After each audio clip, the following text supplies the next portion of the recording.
This week, I'm back with Halley Sutton, and we have a lot to talk about, actually. And as we always do, I'm sure we'll kind of go all over the place. So, We tend welcome to. back. Thank you. I'm so happy to be back with you, Kate. Me too. We have tons to catch up on, I Yeah, think. absolutely. So, how's summer been treating you so far? What's been some of the highlights of your reading and writing and just your life? So, the highlight really is that I completely have become an audiobook obsessed woman. I saw this. Okay, talk to me. Yeah. So if you're new, you haven't heard this. If you're not, well, you're just going to have to hear it again. But I used to say, well, and it used to be that way, that like I just couldn't listen to fiction. I could do nonfiction audiobooks. So I probably did like 2 or 3 audiobooks a year, just depending on what nonfiction like got exciting for me.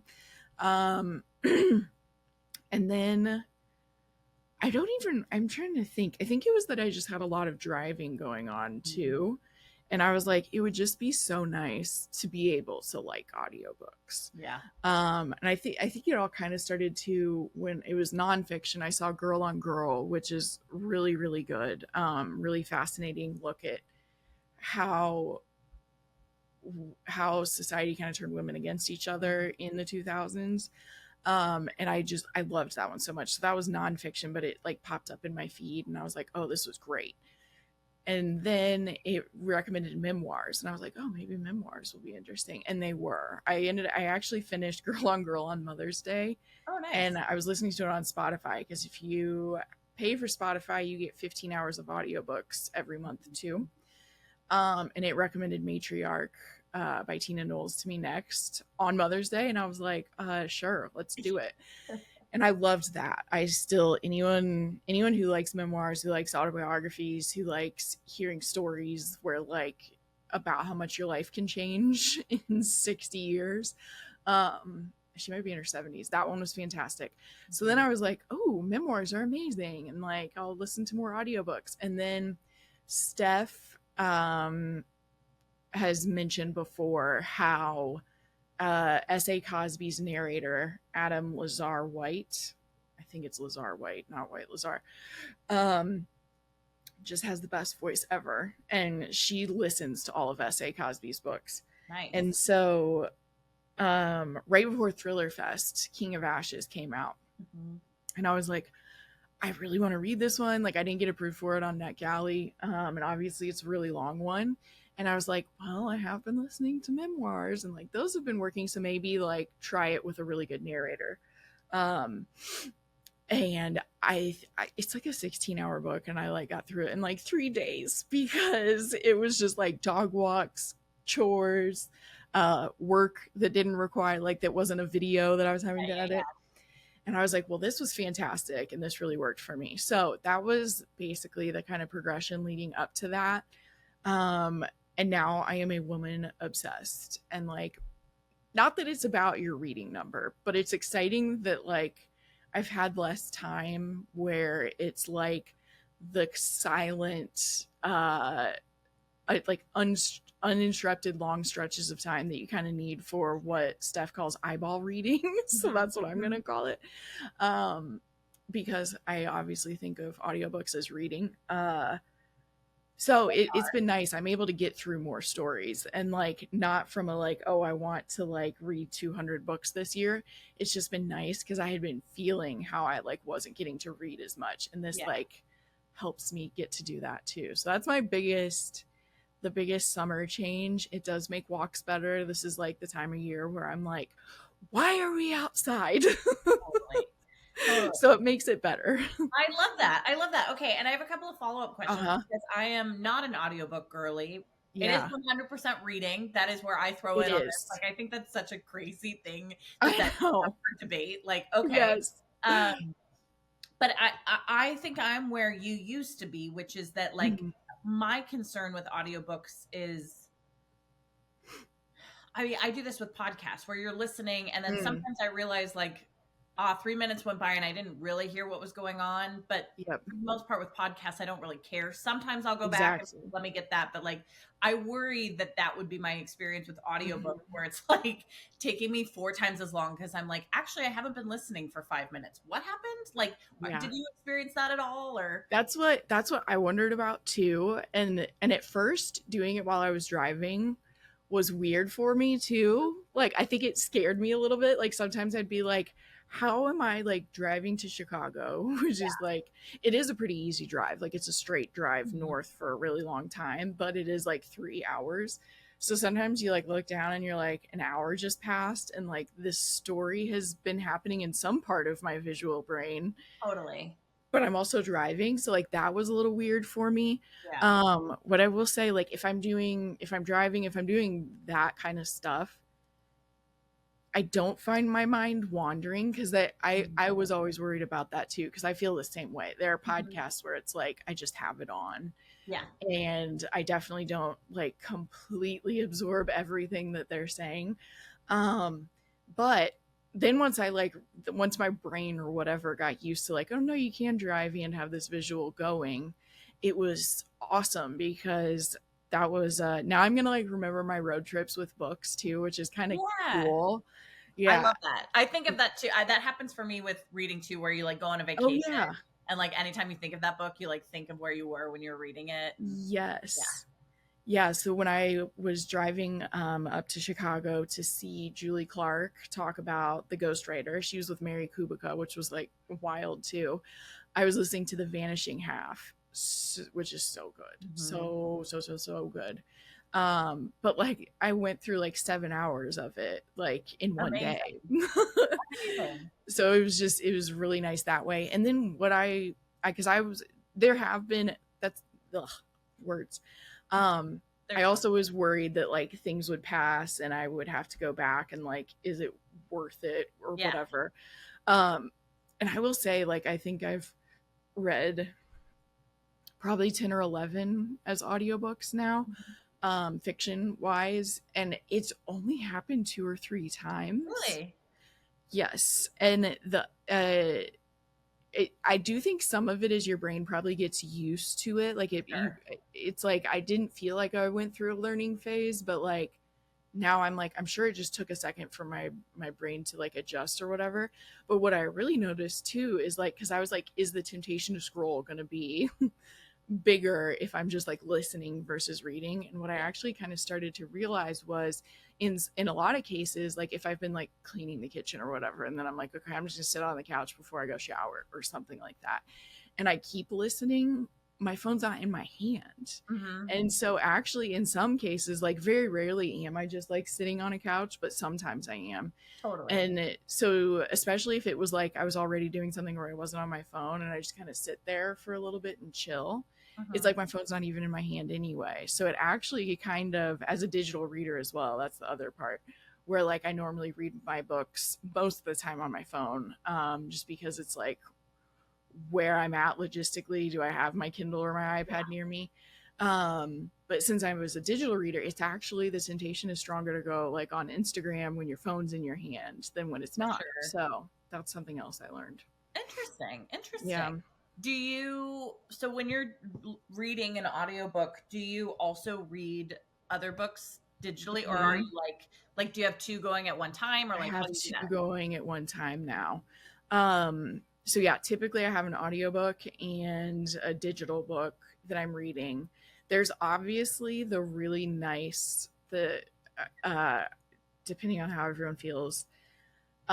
Whisper Sync with Amazon and Audible is Mm. really nice. Like it is nice to have both of them. What does Whisper Um Sync? what? Okay, so What is Whisper Sync Whisper Sync? is it like if you're listening on Audible and then like a couple hours later you pick it up on like the Kindle app, it Got it. picks up Where exactly you where are. you were so you can go back and forth. And I still haven't even ever paid for that, but there are some Kindle Unlimited that will have Mm. both. So like I'm reading Bloodline by Jess Lowry right now, Nice. for our book club. Have you read that one? I haven't, but Okay. it's definitely on my radar. It's everyone talks about how bonkers it is. So that's why I was like, are you saying that because you know how crazy it is? Like, I don't even know what I'm in for, completely. But that one's on Kindle Unlimited. So if anyone has that, so I have the digital copy and the audio copy so that I can bounce back and forth. So there is that, but I'm also not. There's some people who read while the narrator reads it too, so it's like they're listening and watching the words. I'm not that person, and so typically it's I have an audiobook and then I'm reading a Jackal right now by Aaron E. Oh, nice. Adams. Oh, it's Nice, so nice. good too. So that's my digital book, and then my audiobook right now is Bloodline. Got it. Got it.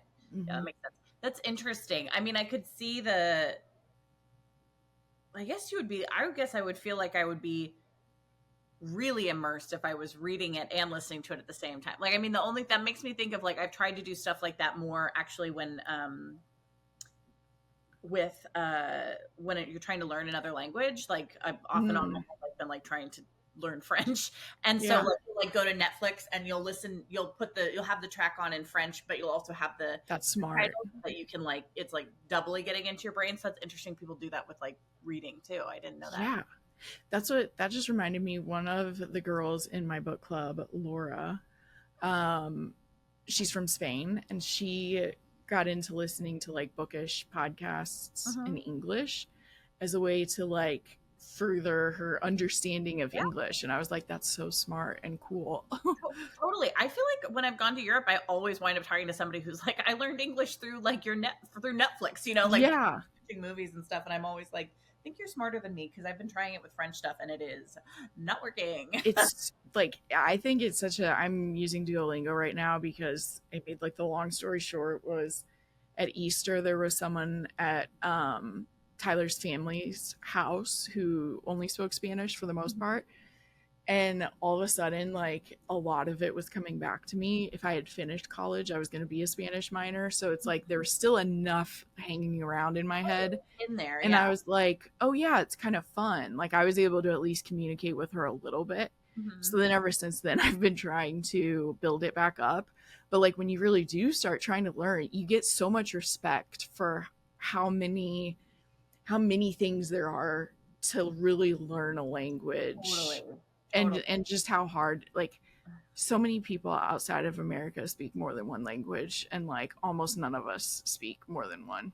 I know. I find it constantly humbling and honestly Yeah, embarrassing that like when I go to other countries, I have to be like, "Can you come to me?" You know what I I mean? And so like know. I always try to like you live in California and you like pick up Spanish by default because it's like Right. it's prevalent here. It's like the history here. History Yeah. is Mexico.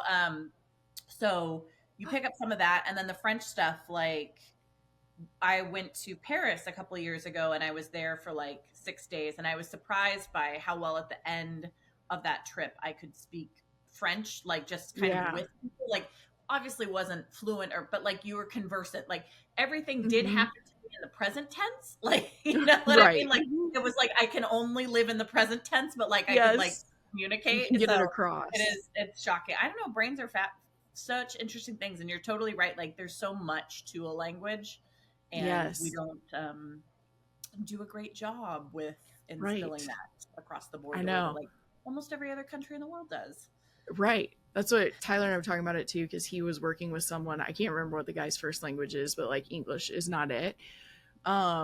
And so then it's like interesting the way that like you can tell in a text message, like, okay, this isn't like their native Yeah, language, but you yeah, still understand everything that they're saying. And I was like, it just gets totally. more and more impressive to me that like that people can even just like somewhat communicate in Yeah, a language that isn't their own. totally. Like And dog. I have this thought I've had. This is like such an odd detour, but we're in it now. There's like other countries or other languages have words for things that we don't have, or like that we might have the experience but we don't have a word for it. Like the one I'm thinking of that's like super Yes. common is like Schadenfreude in German, of like the sort of Yes. like being happy at somebody else's downfall, which I think is an experience we have. But I've wondered Yeah. before if you're multilingual and you like, do you have access to a greater range of like experiences and emotions because you have like the Yes. words for them, like that's an Yeah. interesting thought too. I know now this is gonna kill me, but my brain has just been failing me lately in the last week. I just keep forgetting stuff. But there was some podcast I was listening to. I can't think of what it was, but he was saying that he was talking about a specific feeling. I think it was Caleb Heron, who is like one of the funniest comedians out there if anyone's looking for a comedy podcast. But there was some word where he was like, we don't have a word for this, and then he like explained it. He was like, I feel like this is one of those things where like some other language could like just put this into one word. And I Totally. was like, those things are so interesting too, because then it's interesting how we like add words Yeah. over time, like how Google's a verb now is like the one example I can think of. But Yeah, yeah. language, It really is. It's very interesting. yeah, I know. I'm always so impressed. Like, I just read Clémence Michelon's Our Last Resort. How was It's that? really, really good. I enjoyed it a lot. But I remember finding out that like English wasn't her first language with the silent tenant, The quiet the tenant. quiet tenant. I always mess it up. uh, and being like, wait, she wrote this beautiful prose with like maybe a bigger vocabulary than I have, and this isn't even her first language. I know. It's truly incredible. And she seems like the most lovely, most chic human who's I ever know. walked the planet. Like she's always got like her perfect lipstick on. I like see Yes. pictures of her and I'm like, wears it like a coat, you know? I Like know. I know. so cool looking. Yes. She is. She's really, I met her in January Mhm. because she was in conversation with Liz and Greg. Oh, cool. And my sister-in-law was there and she was like, she's like the Taylor Swift of authors. I was like, she Yeah. definitely is. Yes. She's like pulls that look off.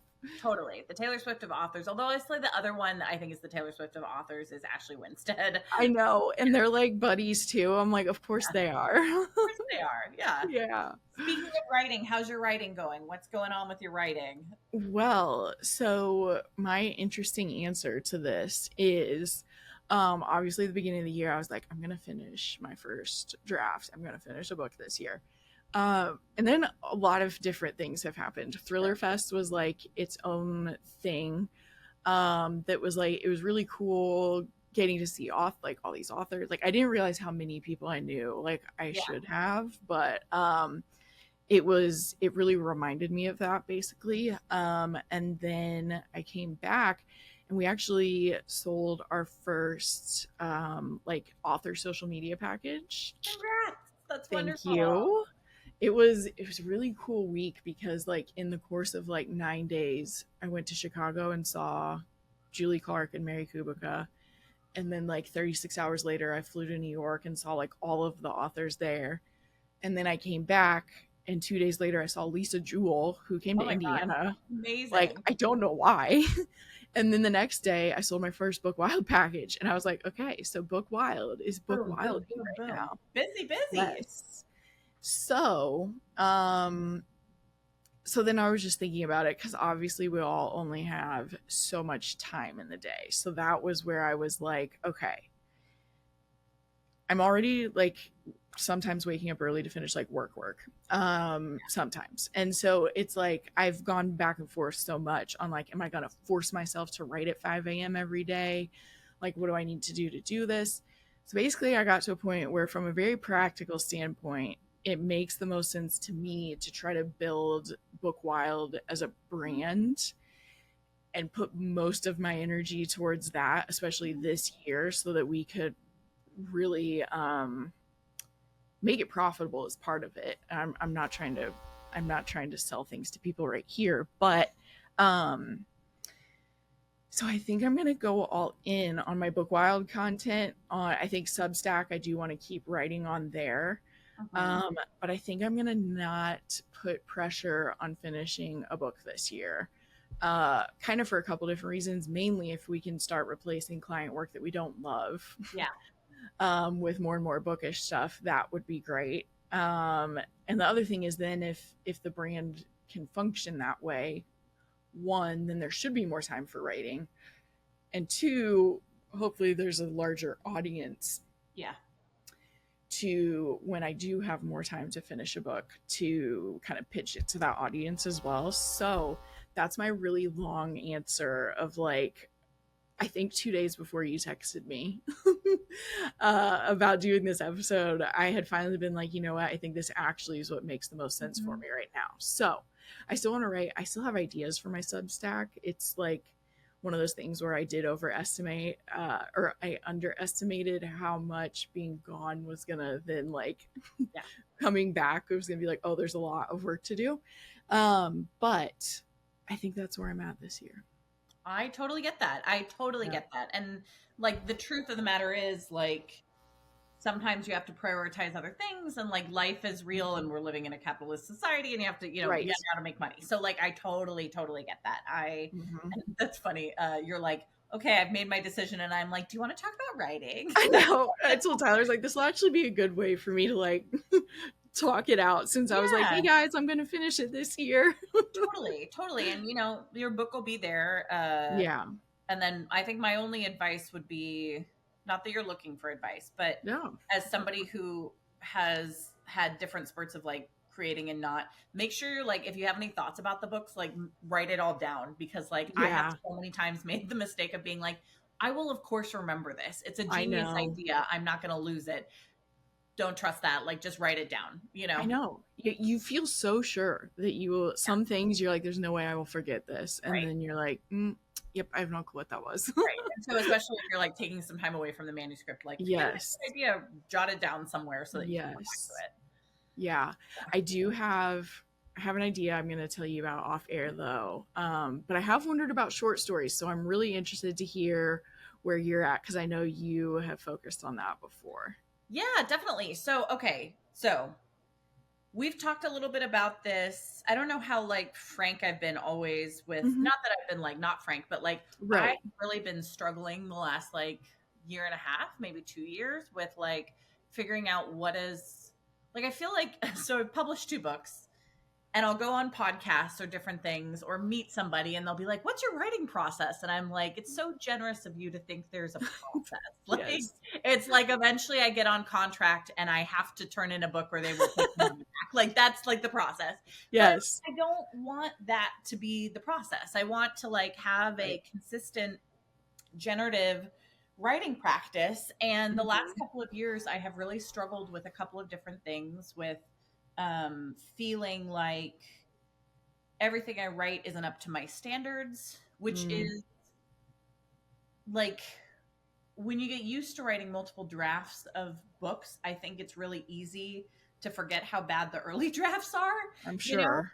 because like you're living in a world and like we had a conversation just yesterday, you and I with Melanie Anagnos. That's what I Um, think. yeah, and we were kind of talking about like she's writing a series and like by the time you get to like finishing a book you've figured out how to make the book work and then you Hmm. have to like if you're writing standalones you basically have to like put that aside and start something new and it's so hard because you have this memory of like I've spent so long working on this I know how to make it work and so Yep. I have really been struggling with like putting that aside and like overcoming like this feeling of existential dread every time I write something that I don't feel is like Yeah. good enough.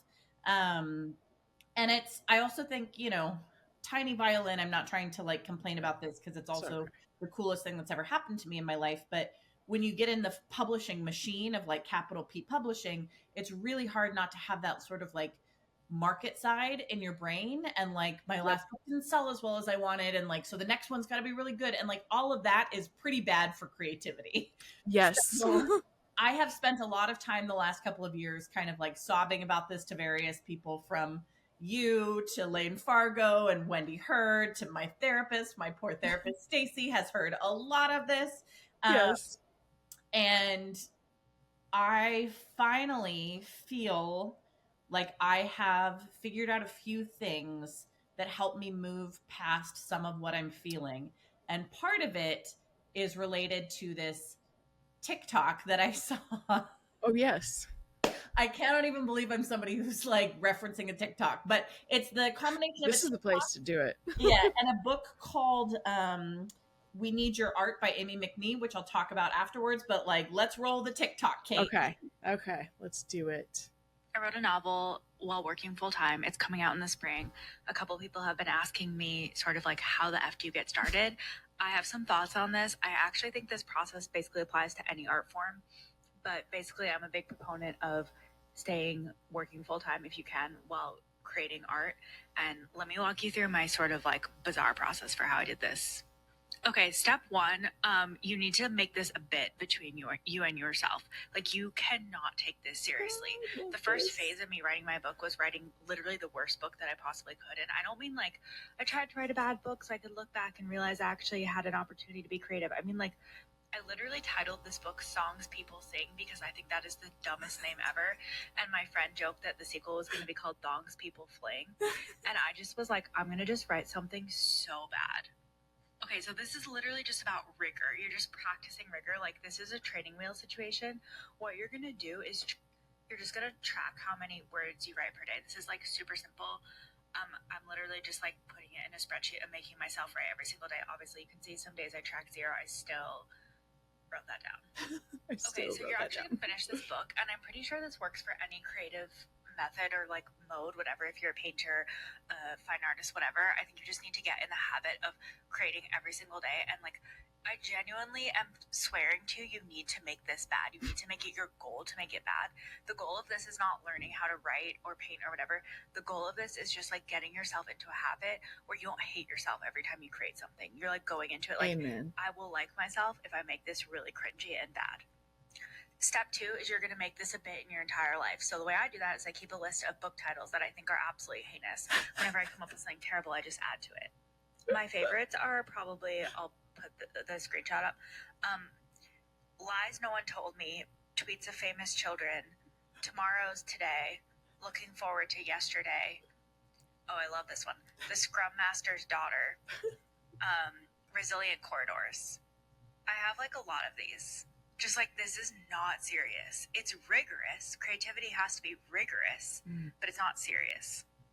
Okay, now you are ready to actually start doing something that you care about. So now you have to do the same practice of keeping a spreadsheet where you're tracking what you're doing every single day.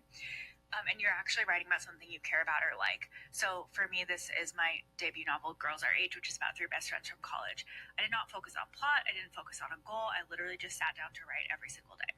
Okay, I can also talk about how I landed an agent and how I sold the book, but that's not really the point of this video. The point of this video is that, like, no matter what you're trying to achieve with your art, the purpose, you just like really need to figure out how to be consistent and show up for yourself. And I think like the biggest issue that makes people not be creative is they hate themselves when they make things because they're judging themselves, or they either have not enough structure around it because they think creativity will just like come upon them and strike them, and then that's literally doesn't happen to anybody, or life gets in the way. So this is my foolproof method for sort of like creating rigor for yourself. It's basically like, 1, create consistency. 2, make it a bit with yourself. That is the only way to do art, in my opinion.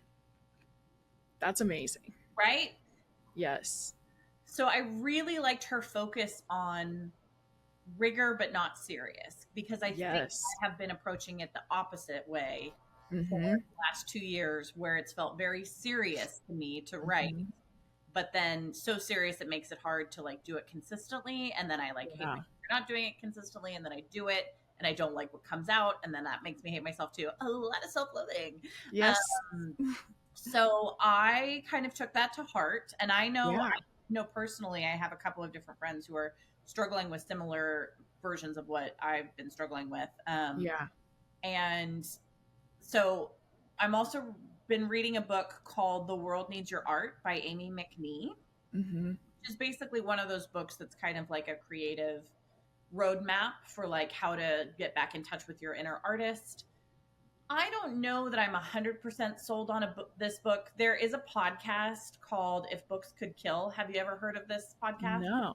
It's with Michael Hobbs and Peter, I don't remember his last name.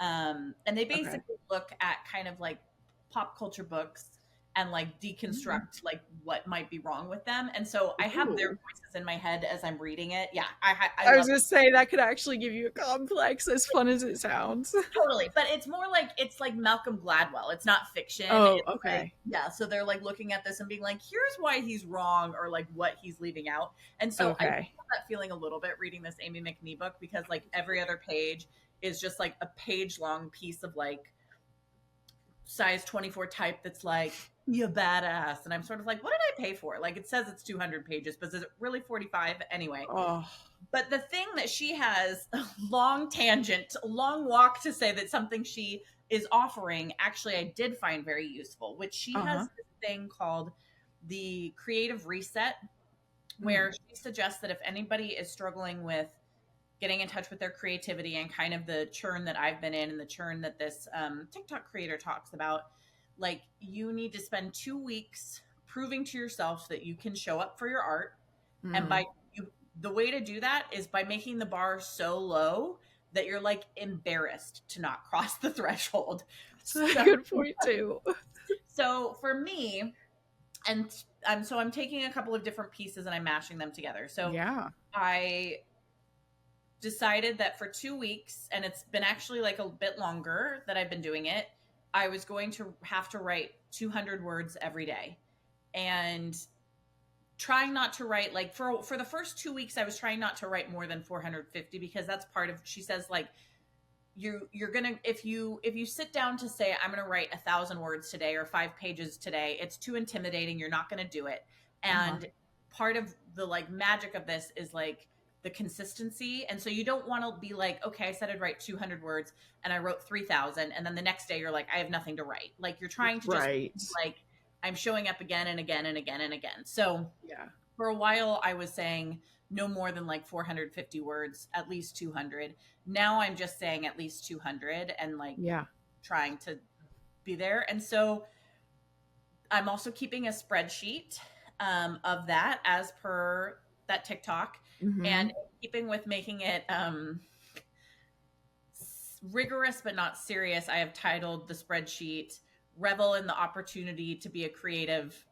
See you next Tuesday," because I find it very funny to drop the C hammer, and I like talking about the C Yes. hammer by calling it the C hammer. So it makes me laugh every time I open this spreadsheet Good. and I log what I did today. Yes. So every day trying to write at least 200 words. Like, truly, this to me feels like there's a part of me that's like even embarrassed to think of the idea of 200 words, because it's like, that's nothing, like, I mean, it's not nothing, but like I am somebody who tends to like overdraft and have to pare back. So like, that's like Right. 5 minutes for me, you know what I mean? Mhm. But like, I really think there's magic in keeping the goal that small, because like, Yeah.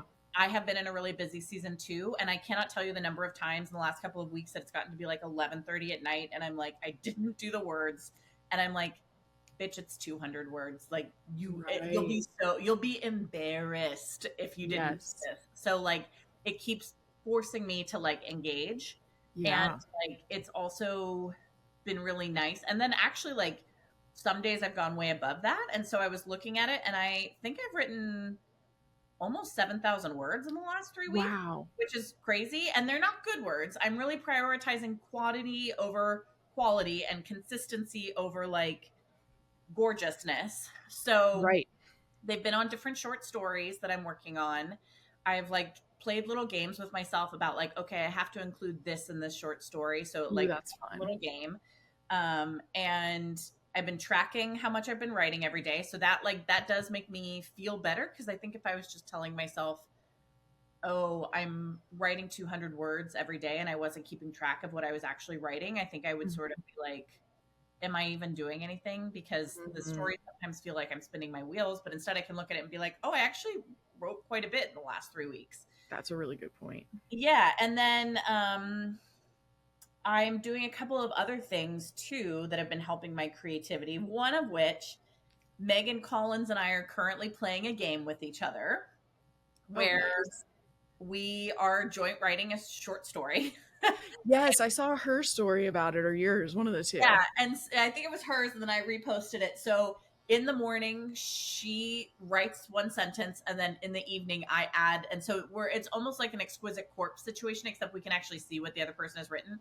But like, Yeah. so we're like just back and forth developing the story, and it's one sentence every day. We Oh, take the that is weekends off, fun. and like, honestly, it's turning into something really strange and amazing and really fun. And we're like not worried about like selling it or Yes. showing it to anybody, but like, it's been a really fun thing, and it's fun to like see what she's created, and we keep setting up situations for each other to be like, how are you going to answer this type thing, you know, and Yes. has wound up pretty quickly with like a decapitated head in the In a fridge. fridge, right?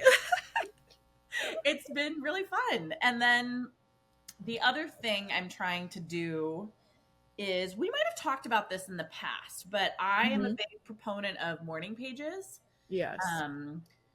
which are 3 pages written by hand every morning.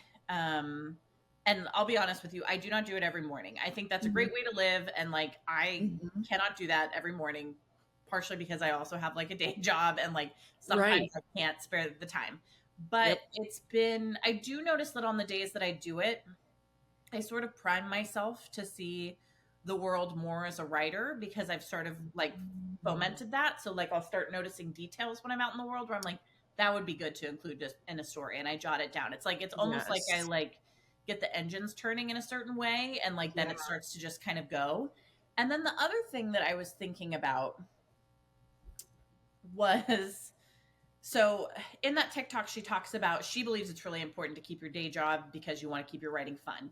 And I agree with that. Like, you know, it would be great to be a full-time writer. And I also worry that I would fully spiral out into neuroses and like not enjoy writing, you This know? was part of what I had been exploring the last couple weeks. So I loved that part. Go Yeah. ahead. Yeah. But that said, I do sometimes struggle. Like, the internalized capitalism is strong. I live and die by Right. my to-do list and my like feeling of getting things done.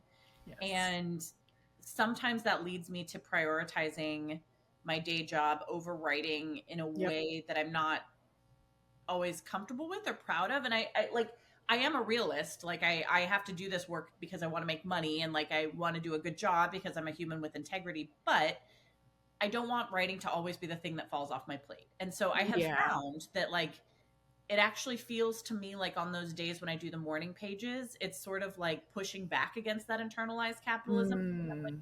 No, we're not going to start our day by checking our email. We're going to actually sit here and write. And like, it's a like an active practice of being like, actually writing literally comes first, you know, like Mhm. it is the thing that like, Yeah. it's a way to like feel like I'm living my values more than like, Mhm. I don't want my tombstone to be You're like, in alignment. yeah, like was a good little corporate worker. And yet sometimes that's how I treat my day, where I'm like, I got to start doing this first. And it's like, no, like take the 20 or 40 minutes to write your morning pages Yeah. and then start your day. Yes. Oh my So gosh. those So are the many things things. in my, yeah, I know. I just threw a bunch at you, but that's what's I been know. I'm trying to make sure. fun. So yeah, so a lot of this just relates a lot to what I've been thinking about as well. I didn't want to forget. I finished All the Sinners Bleed by S.A. Cosby this morning. Again, wonderful, wonderful narration. But he had a line that says capitalism is great if the people who look like you are in the capital, which I understand we look like the people in the capital, but he really snuck in a nice little line there about capitalism because someone was like, I like it. And he's like, I'm sure you do like it. Totally. But it is there's that part. And so that was even like I feel really grateful that I've like talked with so many authors over the last few years. And also that I'm a big reader and have talked to other readers because I feel like that gave me a really realistic understanding of like how many books get published every year, Yeah. in the sense that there are actually a lot. Yeah. There's so many books that come out, so even from like a reader's perspective, especially than a reader who got on NetGalley and has been very active there for a while, I was like, it's hard for me to pick which book I want to read next sometimes because there are so many options, because Totally. there are so many books that like I'm like, I'm sure I would love that. That's actually kind of been what has been relieving about audiobooks, not relieving, but kind of is like I am getting to read more of the books that I do already know, like, oh, these really would probably fit for me. Mhm. But I feel like that made me like very realistic about the chances of ever replacing your income with just writing, Yeah. because I'm like, you could still write something fantastic and luck doesn't line up, whatever doesn't line up, like you just don't know. And so I think that's been sitting in the back of my mind, especially more this year because so much of our focus is on making our business profitable and like really getting to a place where we can live on less because there's not as much debt, all of Yeah. that stuff. But I think since that has been the focus, it's been like, well, I know that writing a book right now is not going to change really any of that, probably. And I feel like I can see it in a removed way because I've talked to now like authors and readers. So I'm like, okay, like there's a very low chance that I'm gonna make money. It's not even gonna be published for like 2 years. Like if I finish it, like all of that.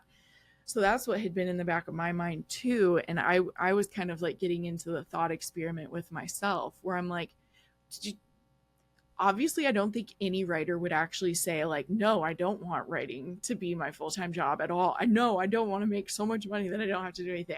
I'm not saying that. Obviously anyone who writes something like hopes it becomes a TV show or a movie or like has 100,000, which was so cool. I saw Lane Fargo has 100,000. Oh, I was so happy for in her. the US. Yes. Yes. So she's not the outlier, but that's why that number was in my head is like, of course everyone wants that, but do I want that pressure on art? So like that's what really resonated with me even in just listening. I mean, there are a lot of things in that TikTok. Sure.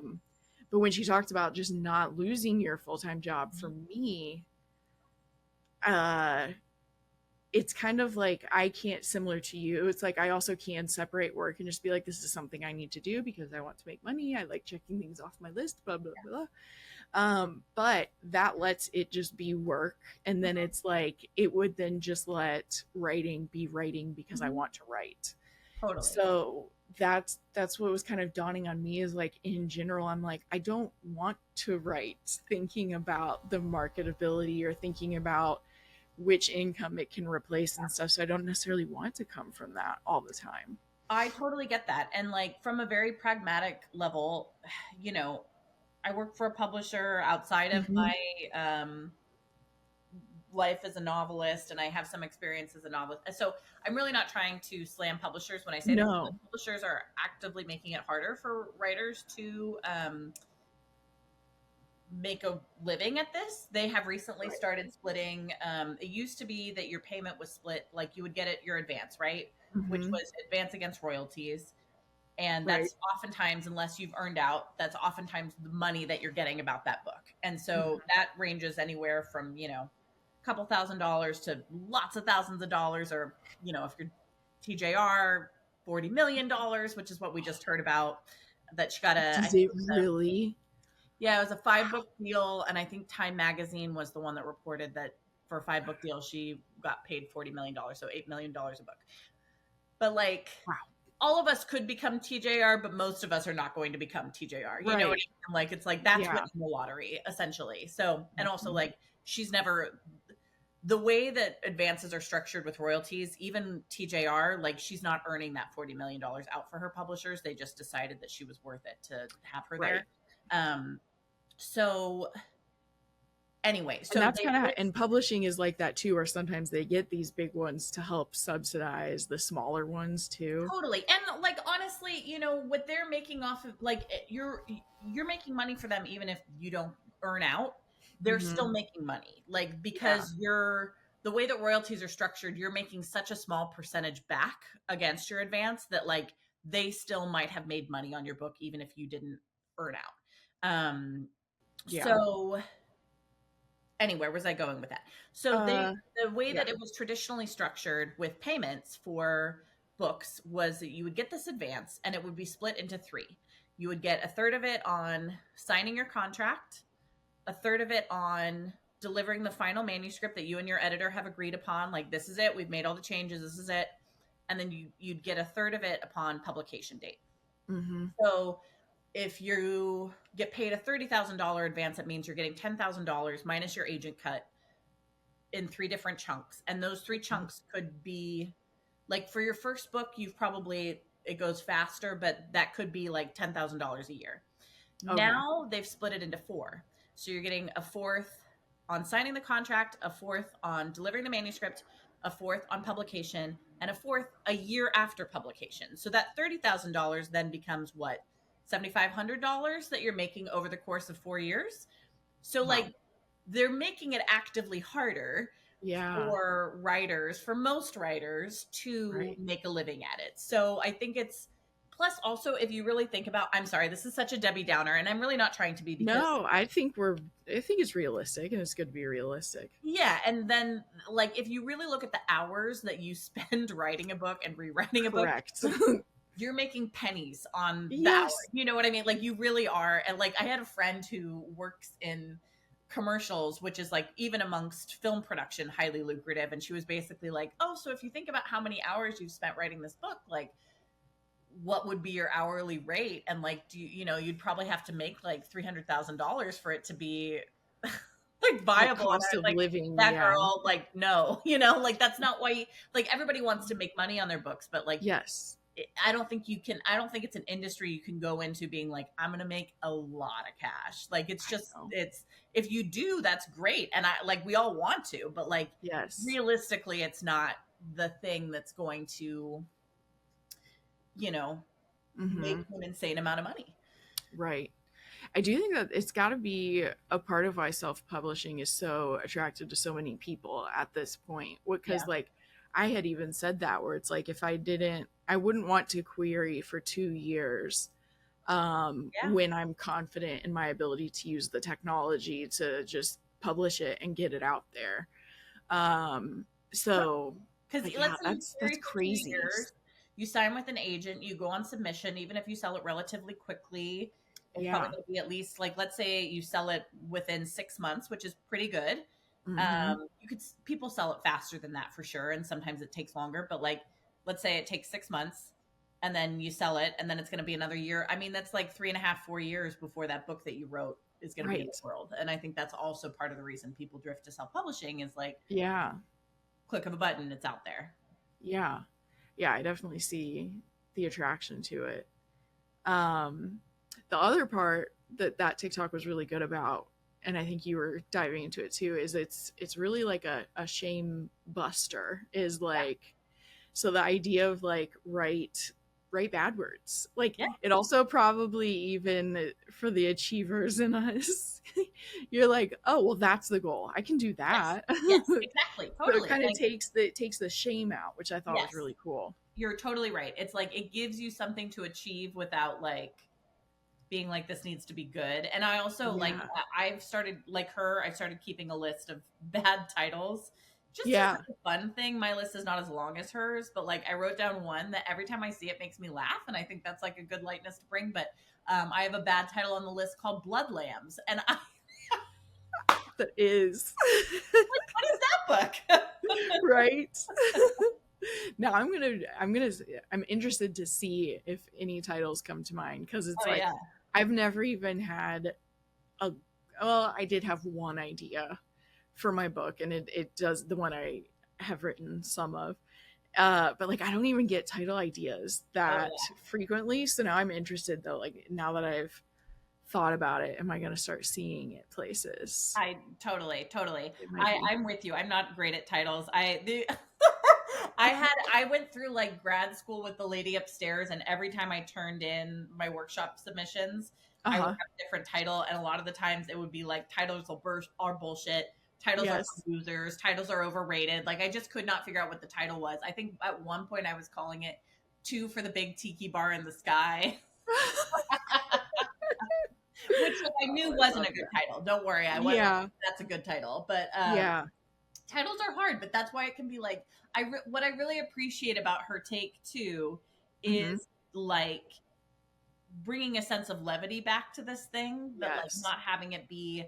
I think that's a really important note that like creativity is rigorous. You need to like Mhm. continually show up for it consistently for it to like be a part of your life, but it Yes. doesn't have to be serious and maybe shouldn't be serious, you know? And Yeah. so finding ways to like puncture that, I think, has been really effective for me. Yes. That, it was also making me think of, have you seen that Jordan Peele clip that is going around right now, where he's saying like, if you're not having fun, like why are you writing that story? Like Oh yeah. switch to a story that, like, this is supposed to be the thing you're having fun with. Like he was talking about how like he wrote Get Out either while he was still in school or working somewhere else. But for him, it was such a fun idea that Yeah. like he was having fun with it. And he's like, there were other ideas that weren't. I think Mhm. he says that. But that clip's been going around, and I'm like, it is like, some people might be like, I'm not going to become Jordan Peele by only doing what's fun. Well, you might not, but I really like his perspective on that. But the other thing, oh, there was something else that made me think of, is in terms of capitalism, I was kind of talking about this with Tyler too. Like, I remember Ashley Winstead, for some reason, was the first one who mentioned to me that, like, in the thriller world, that's where it's even more common to be like, put one out every year if you can, Yeah. essentially, or that, like, it's just drilled into That's that the cadence that genre. publishers want you on. Yeah. Yeah. Which I'm And like, oh, I know. And like, yeah, I was even, it even made me think of who was it? It was Ashley Audrain. She was the same. She was talking about it. She's like, I can't write a book every year, so I don't, like, I can't. Like, yeah. I have to sit with these things. So in the sense of the capitalism of it all, that's like, oh, you should. I'm using air quotes for anyone who's not watching. Be putting one out every year. It, like, it gets in your head that you're like, at least for me, I'm not even published, and I'm like, oh, okay, but mostly I'm going to need to have a new idea every year. It's Totally, like, which is kind I of wouldn't want to do it that yeah. way. I don't think. I don't. There's nothing wrong with it if you do. No, I'm very impressed. I have a couple of friends who are really good at, like, I have this idea and I sit down and I draft it and I figure it out. Like, I might have talked about this or maybe I didn't, but I went to go see Jessie Q Sutanto a couple weeks ago. Oh, nice. She wrote a book for a Disney line of books that I did not realize, which is Disney is doing like an adult romantic thing. So it's like a retelling of Mulan from like an adult POV and like a contemporary, and very cool. Wow. She has Kate. So I didn't talk to you about this. No, you haven't. Okay. She has the most insane drafting process I've ever heard of in my life. But she, like, spends 2 months figuring out an outline that she adheres to perfectly. Like, the outline is, this is the book that I will write. Sticks with it. Which I'm like, glad for you. Not how it works for me. You know, I sold the Hurricane Blonde on proposal and sent an outline and was like, maybe, you know, like right. ballpark, like ish, we'll see. And it was like so different from that. But yeah, she writes an outline. This is the book. We're sticking with this. Then she drafts her book in 5 weeks. And wait a second, we haven't even gotten to the crazy part yet. Hold your horses. So her book sold 35 days, everybody. I know, that's also crazy to me. And I'm like, wow. I mean, my friend Wendy Hurd writes a book almost that fast too. And I'm just yeah. What the fuck? Because they both have two come out sometimes, right? Because like Wendy Hurd has YA sometimes and adult. Yeah, which I'm so impressed by, and like honestly wish I could be on that cadence, but that is like so not how my brain works. Yeah. So okay, so 5 weeks. So if her books are 80,000 words, in the first 4 weeks, she writes 40,000 words of those 80,000, and in the last week, she checks herself into a hotel for like 4 days. Yes. To write the rest of it. And she does this like every time. Every time she writes a book, she checks herself into this nice luxury hotel. And I have seen those stories before. Now it makes sense. And I'm like, okay, I'm really not saying this because I don't think this is true. But like in my mind, the only way that works is I'm like, you are on speed. Like there must be some sort of accelerant. Like, right. I know. I cannot imagine that you're just like, da, da, da, like not just like blowing rails and being like 40,000 words. You know? Like that's crazy. And she has kids. She has kids. That's why she checks herself into the hotel. That part makes sense. I think what really is happening, as she explained it in this book event. So like truly, I don't think Jessie Sutanto is using any sort of right. Yeah, I'm not meaning to slur her. It's just like I cannot imagine doing that way. Right. I cannot imagine doing that. But I think what happens is she, by 40,000 words, she's gotten to the midpoint. So she's on. And if she's somebody who can really write an outline and stick to it, she knows like what's going on. And by the time you get to the midpoint, that's kind of like the roller coaster has hit the apex and you're sliding down. So I can't imagine writing 40,000 words in the course of a couple of days, but I can imagine that you're at a place where, like you said, you've gotten momentum and you're sort of like, if you know where we're going, like you're just like full speed ahead, but like still that's crazy town to me. That's wild. That's a lot of words to write. Yeah. And does she I wonder how many rounds of edits she does then. Yeah, I'm curious about that too. She didn't mention, but like Yeah. that's the thing too, right? Like writing a draft of like a shitty first draft Mm-hmm. is a very different experience than like, oh, I'm layering in all this texture and I'm really worrying about my prose Right. and like different things. So I don't really know. She didn't talk about that and I didn't ask about it about like, well, is that like what is that first draft like relative to what you finally send to an editor, you know? Yeah. Yeah.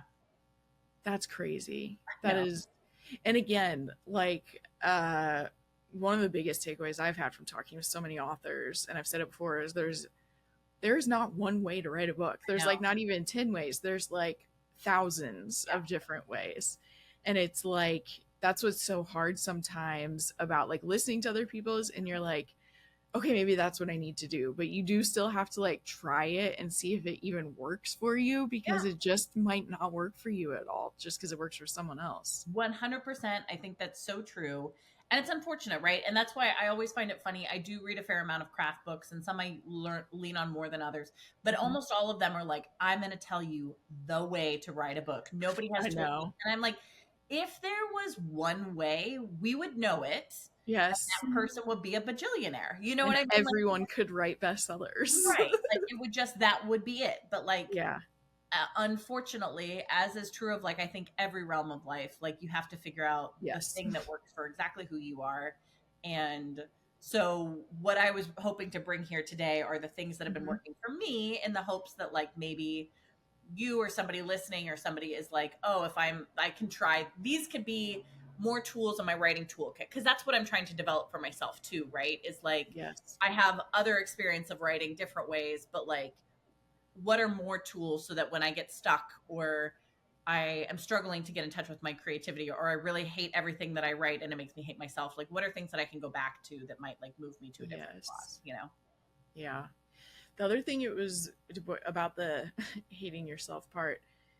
I think that TikTok was making me think about this too. But so like for work, we edit all kinds of stuff, but like sometimes it is like taking a like 40-minute interview and making it like 5 minutes, 4 minutes, whatever. And so I've been editing stuff like that forever. Basically what I'm zeroing in on is like ones where you have to make more choices and then like figure out a way for it to all come together and still make sense, essentially. Yeah. And so when I do that, there's the listening and taking notes part where I'm like noting like the things that are there, possibilities of like how I could put them together. And then there's like once I've listened to it all, being like, okay, now which markers do I want to go to, and like, and so then it's like maybe it goes to like maybe it's like 10 minutes then down from 40.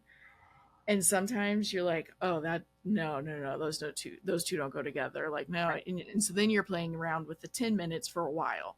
But it was making me a while ago I kind of had a realization or whatever, when I'm editing something like that and like it doesn't work the way I thought it was going to, I don't have a crisis of confidence and fall apart. Yeah. Like I can approach editing that and I don't make it a part of my personality. Yeah. I don't take it personally. Yeah. And I was like, okay, so like I do want to learn with writing to get to that point. Like I don't need to make it personal. Just and being able to tell that something doesn't flow or it's not what you want it to be, Yeah. is still just a sign that you know what you're doing. It's not a sign that you're bad at it. Totally.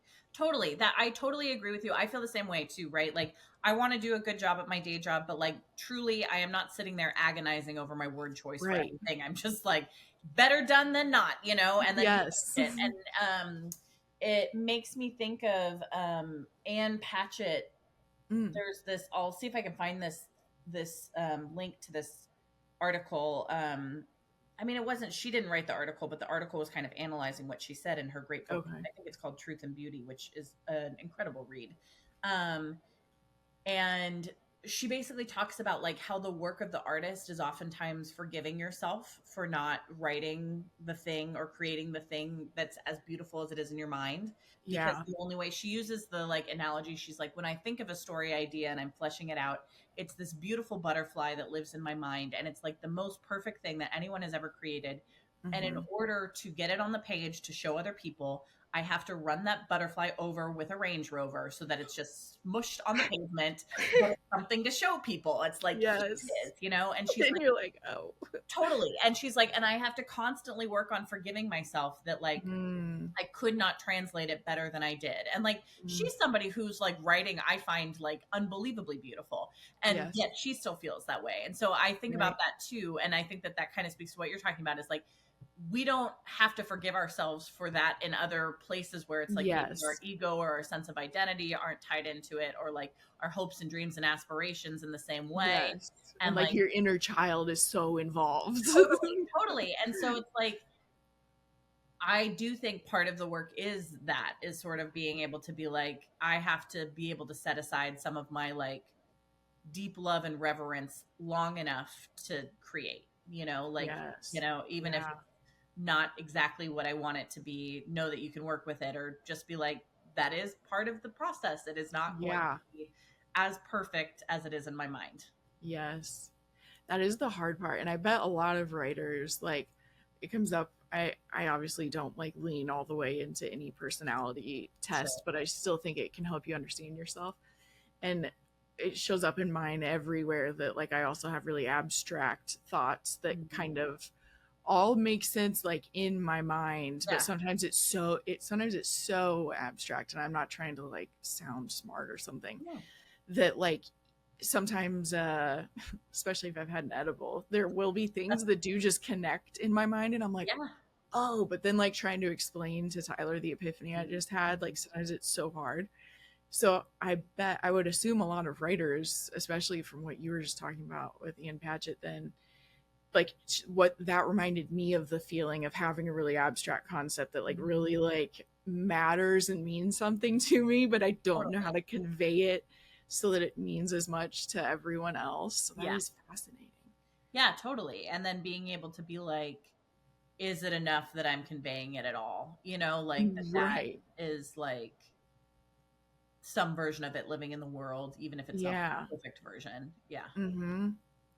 Yeah. The other thing that I just remembered at some point, kind of to the point of the capitalism, I think some of what had me thinking about how thriller authors, it's like put one out every year. Obviously, if you can and you want to, it's great. Sure. We're not saying anything is bad or wrong, except the way we talk to ourselves. Uh, that part is bad. Yeah. Oh, so I listened to Sky Full of Elephants, which came out like a year and a half ago. Mm-hmm. So good, though. So fantastic if you love speculative fiction, like if you love sitting with like kind of social psychology slash horror. Not horror, but it's dystopian. Mm-hmm. It was really good, basically, is what I'm saying. And so when I started the podcast, like between the lines, so like the first one that I started like 4 years ago, when I reached out to a bunch of authors, again, like I didn't even know how many would say yes. I didn't know how viable it was at all. So I reached out to like 6. Yeah. And I think 4 or 5 of them ended up coming on. And one of them was like, yeah, like that book, I'm not really doing interviews about it anymore because it like came out a year and a half ago. But like basically like DM me when my next one is gonna come out. And I was like, okay, cool. And I actually did go on to have that person. I don't know why I'm speaking this way. Like it's not like I'm spilling real tea. I'm really loving it because it's like heightening the drama where Like, I'm who is it? what did they do to you? Yes. So I'll tell you who it is off air. I don't know why I'm trying to keep it so secret, but sometimes some people are like, fuck that, they should have responded to you, and I'm like, it's okay, not everyone can do everything. Sure. They did come on basically the next year for their other book, but like because that happened at the beginning, I got it so solidified in my head that like authors only want to talk about a recent book for a certain amount of time, and that's clearly true for some of them. Sure. But it's gotten to a point, like if I'm reading or listening to backlist, I'm like not assuming the person would even want to be on a podcast. Just like because my brain was like, oh, this is a fact that I didn't know. And it was because like, I think it's also just like when you do start getting into like, it was my first foray into talking to authors. So I was just like, oh, this must be what it is. But then I finished that book and it was so fantastic that I like even just posted in my story about it. And I was like, this is how you use speculative fiction. I tagged him. And he like shared it and thanked me. And you guys at this point have probably heard this story. I don't know how many times because I think the episode will have come out. But my friend Mackenzie, when I was like posting, this is another audiobook thing. This is like one of those other cool things. Like all of this wouldn't have even come together if I didn't get into audiobooks. Libro FM was having a sale. And so I posted about a bunch of them. And I was like, I'm interested in these. Does anyone like know if they're good? And she said she loved Sky Full of Elephants. And she also, we geek out on like, she was on the Sinners episode as well. And I was like, okay, well, I'm going to get this one. And so I listened to it and loved it. So I like sent her a screenshot and I'm like, he just shared it in his story and he's DMing me right now. And she was like, oh my gosh. And I was like, if he wants to do an episode, would you want to be on it? And she was like, yes, absolutely. Like I would. It was funny. I told Tyler, I was like, Mackenzie's going to die. And her answer was, I would die. And I was like, see, I told you. That's so funny. And he basically offered to come on before I had even asked. He was like, if you ever want to chat about it, like I loved talking about this book. And so he said it in that interview where he was like, a lot of authors like write a book and they're like, I want to move on to the next one. I'm done talking about it. And he's like, but I like wrote this book because I wanted to talk about stuff like this. Totally. And I just kind of resonated with that. I know I haven't finished a book, but I'm like, I'm also just a yapper, as we all know at this point. So it's like, I would probably always be interested in talking about certain themes for a while after I'd written it. So I think a lot of that has been percolating too, where it's like, oh, there are also probably more people I could talk to because I've just had this silly belief that like no author wants to talk after they've released a book. Yeah. But it's kind of that capitalist year after year thing. Right. And I have so many thoughts about that, Kate. Like I've been kind of taking a hiatus from my newsletter just because I've been feeling overwhelmed about stuff. But you know, my newsletter, I have like a section where I do like backlist beauties where I recommend books because I am actually, this is not a criticism of Book Talk or Bookstagram so much as the like current ecosystem of publishing and publication attention. It is so disheartening to me that basically a book's life cycle is the week it comes out. Yeah, you know, it's maybe the whole month. Maybe the whole month. Or like, you know, and there are books that break out and like, for example, Lane's The Favorites is like an example of that, where that book is still generating conversation. But for most books, it's sort of like you have the week your book comes out and then it's sort of like, okay, we're on to the next book next week. And I get that because it's everybody's weeks some week. And those are books that people are posting about and excited to see. But like, that book probably took that person at least a year, if not more, to write. Yes. And like, you know, it just feels sort of disheartening that it feels like sometimes books feel like a drop in the conversation. So a drop in the bucket of this big conversation. And I understand that like from a practical standpoint, but it also bums me out as a reader. And some part of me thinks it maybe comes from Harry Potter, where I feel like that's the first book. Like, I don't remember as a kid reading books because they came out immediately. Do you know what I mean? Like, as a kid, I was like, what's in the library? What am I interested in? What do I like? Like, oh, I liked this book, so I'll go back and read all the authors' other books that they've ever written, blah, blah, blah. But like Harry Potter was the first book that I can remember. And I'm sure there have been others, but like those were the midnight release parties. Those were like, have to get it now. And I feel like that had such a big impact on publishing in terms of what they were making that we're kind of, that's now the like cycle that we have adopted for books, is this like, the big release is the thing. And yet books are meant to live a long life. And so I know there's authors who think differently about this and like who maybe get exhausted about talking about a book a year or so after it comes out to promote their new thing. But to me, I'm like, books are part of an ongoing conversation that we've been having for hundreds of years. And I personally always want them to be something that like has a life beyond the week in which it comes out. So I am Yes. all about the backlist. I know. And it it was kind of so I typically am doing like publication day episodes is what happens on most Tuesdays, and it's great, and I will continue to do that. But I had kind of become more aware of how much it was like, okay, I got put in the NetGalley system. Oh, now I have like publicists that I'm like kind of not friends with, but like acquaintances, I guess, even though we haven't met. And so then they are just always pitching you like, I'm getting pitches for January. and Totally. you're like, wait, whoa, that's half a year away. Yeah.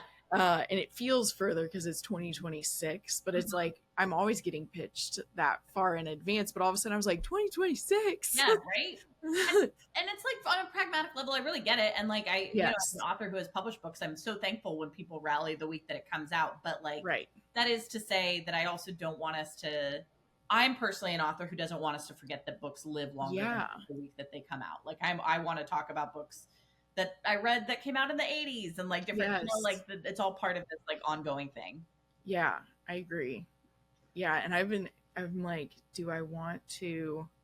Well, you know, it's new that it just happened actually with someone where it wasn't a super new release, but he still wanted to come on. So that was also like my first experience with it. And then I was like, oh. And then the nice thing about audiobooks is like that's also allowing me to do more backlists since I do have these NetGalleys. So that part has been nice too. Like it's been easier to try out some other genres too. Which is really nice. But then also what I've noticed, like I just am getting more backlists. Totally. Because I'm like, oh, I've been interested in this one forever. And now I have like, I went from listening to like 8 different podcasts a week to like, I can't remember the last time I listened to a podcast. Wow. So this is me saying, if you listen to like 5, 6, however many podcasts, like you actually have a lot of time to listen to audiobooks if they work for your brain.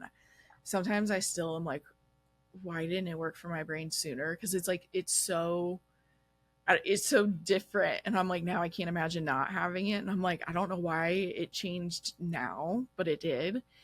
And anyway, just circling completely back, it is fun just like reading backlists, not like what I need to get my review in for. Totally. And like it's fun to see books that are like in the tradition of, or like speaking to, you know, like you can like go back and like look at lineage of stuff, and you know they don't always hold up. Sometimes you read a book and you're like, oh boy, but like you know. Whew. There's definitely some of that, but that even helps you understand that time period sometimes too.